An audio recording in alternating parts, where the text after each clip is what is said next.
한 명은 남편에게 사랑받지 못했지만 믿음의 위대한 어머니가 되었고요.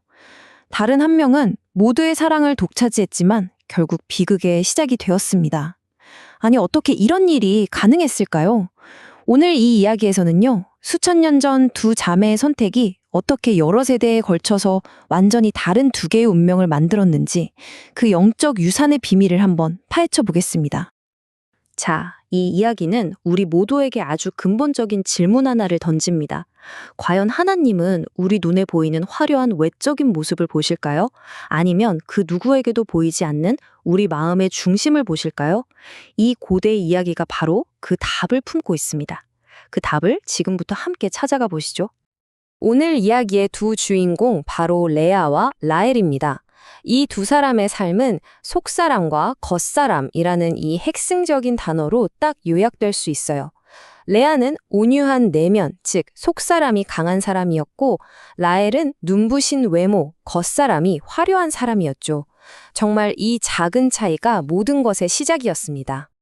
그래서 오늘은요, 먼저 이 두 자매의 운명이 갈라지게 된 그 결정적인 시작점을 한번 살펴볼 거고요. 그리고 나서 그들의 마음속 깊은 곳을 들여다볼 겁니다. 또 어머니의 선택이 어떻게 다음 세대의 유산으로 이어졌는지, 그리고 마지막으로 그들의 무덤이 말해주는 그 충격적인 진실은 무엇인지 알아본 뒤에 이 모든 것이 오늘 우리에게 어떤 의미가 있는지 생각해보는 시간을 갖겠습니다. 모든 이야기는요, 바로 한 남자, 야곱의 선택에서부터 시작됩니다. 야곱의 사랑이 이 두 자매를 완전히 다른 영적인 길로 이끌게 된 아주 결정적인 계기가 되었거든요. 자, 상황은 이렇습니다. 야곱은 동생 라헬의 아름다운 외모에 반해서 그녀와 결혼하고 싶었어요. 그런데 속임수에 넘어가서 언니인 레아와 먼저 결혼하게 되죠. 야곱은 정말 노골적으로 라헬만 편애했고요. 바로 이 지점에서 하나님이 개입하십니다. 사랑받지 못하는 레아의 편에 서서 그녀에게 먼저 자녀를 허락하신 거죠. 이렇게 엇갈린 상황은 두 사람의 내면을 아주 극명하게 드러내는 계기가 됩니다. 남편의 사랑을 받지 못한 레아, 그리고 모든 것을 가졌지만 만족하지 못했던 라헬. 지금부터 그들의 마음속을 한번 깊이 들여다보겠습니다. 여기서 정말 흥미로운 지점이 뭐냐면요. 레아는 남편에게 소외당하는 그 큰 고통 속에서도 겸손하고 온유한 마음을 지켰다는 겁니다. 반면에 라헬은요, 남편의 사랑을 독차지했음에도 불구하고 언니를 향한 시기심, 그리고 영적인 불안감에 계속 시달렸습니다. 라헬의 그 절박함은 이 한마디에 전부 담겨 있습니다. 그녀는 하나님께 기도하는 대신에 남편 야곱을 붙들고 협박을 하죠. 나한테 자식을 낳게 해줘. 안 그러면 내가 죽어버릴 거야. 라고요. 이것이야말로 그녀의 영적 상태가 어땠는지를 단적으로 보여주는 대목입니다. 하지만 레아는 달랐습니다. 그녀는 고난을 불평으로 풀지 않았어요. 오히려 아들들의 이름을 지을 때마다 하나님을 향한 찬양과 감사를 그 이름에 담았죠. 자신의 슬픔을 신앙으로 승화시킨 겁니다. 이처럼 이들의 내면적인 태도는 시작부터 완전히 달랐던 거죠. 어머니가 자녀에게 물려주는 건 단순히 피와 살만이 아니라고 하죠. 자료에서는 이걸 영적 저지라고 표현하는데요. 어머니가 어떤 가치관과 신앙을 물려주느냐에 따라서 그 자손들의 운명 자체가 결정된다는 겁니다. 그 결과가 이 표에 아주 극명하게 드러나는데요. 보세요. 레아의 후손으로는 제사장 가문인 레위 지파와 다윗 왕, 그리고 결국 예수 그리스도가 나온 유다 지파가 있습니다. 말 그대로 구원의 역사를 이끈 주역들이죠. 반면에 라헬의 후손인 에브라임 지파는 우상 숭배를 주도했고, 베냐민 지파에서는 실패한 왕 사울이 나왔습니다. 운명이 정말 완전히 갈려버린 겁니다.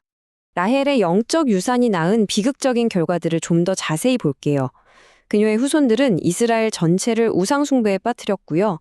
그 결과 요한계시록에 나오는 구원받은 자들의 명단에서조차 제외되는 결과를 낳습니다. 심지어 신약 시대에 있었던 베들레헴 영화 학살 사건은요, 라헬의 영적 자손들이 죽임을 당하는 실품으로 예언되기도 했습니다. 이제 이야기의 절정입니다. 한 사람의 인생과 그 영적인 상태는요, 결국 그가 마지막으로 어디에 묻히는지로 상징될 수 있거든요. 레아와 라헬의 무덤은 그들의 모든 것을 말해줍니다. 여기서 드라빔이라는 아주 중요한 개념을 먼저 알아야 합니다. 이게 뭐냐면 가족의 평안을 지켜준다고 믿었던 일종의 가정 수호신, 즉 우상을 말하는 건데요. 라헬의 가장 큰 영적 실패가 바로 이 드라빔과 관련이 있습니다. 라헬은 아버지의 집을 떠날 때 몰래 이 드라빔을 훔칩니다. 그리고 아버지가 이걸 찾으러 왔을 때 지금 생리 중이라서 일어날 수가 없다는 거짓말까지 하면서 그것을 끝까지 숨기죠. 이 장면이 바로 그녀가 평생 하나님이 아닌 다른 무언가를 의지했다는 걸 보여주는 결정적인 장면입니다. 라헬의 마지막 순간은요, 그녀의 영적 유산을 둘러싼 싸움 그 자체였습니다. 그녀는 죽어가면서 아들의 이름을 베노니, 즉 슬픔의 아들, 더 깊게 파고들면 내 우상의 아들이라고 짓습니다. 하지만 아버지 야곱이 즉시 개입해서 그 이름을 베냐민, 즉 오른손의 아들, 능력의 아들이라는 축복의 이름으로 바꿔 부릅니다. 저주가 될 뻔한 운명을 믿음으로 바꾼 것이죠. 그리고 마침내 그들의 마지막 안식처입니다. 레아는 아브라함과 이삭 같은 믿음의 조상들이 묻힌 가족묘, 바로 막벨라 굴에 묻힙니다. 하나님의 언약이 있는 장소죠. 하지만 라헬은 이 가족묘에 들어가지 못하고 아들을 낳다가 죽은 그 길가에 홀로 묻히게 됩니다. 결국 이 두 사람의 무덤은 그들의 영원한 운명을 보여주는 가시적인 증표가 된 겁니다. 레아는 자신의 믿음으로 하나님의 언약 안에 영원히 함께하게 되었고요.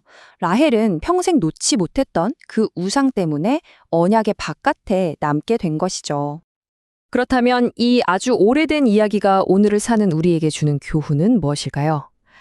라헬이 그토록 숨기고 싶어 했던 그 작은 우상의 이야기는 어쩌면 바로 우리의 이야기일 수도 있습니다. 오늘날 우리에게 드라빔은 무엇일까요?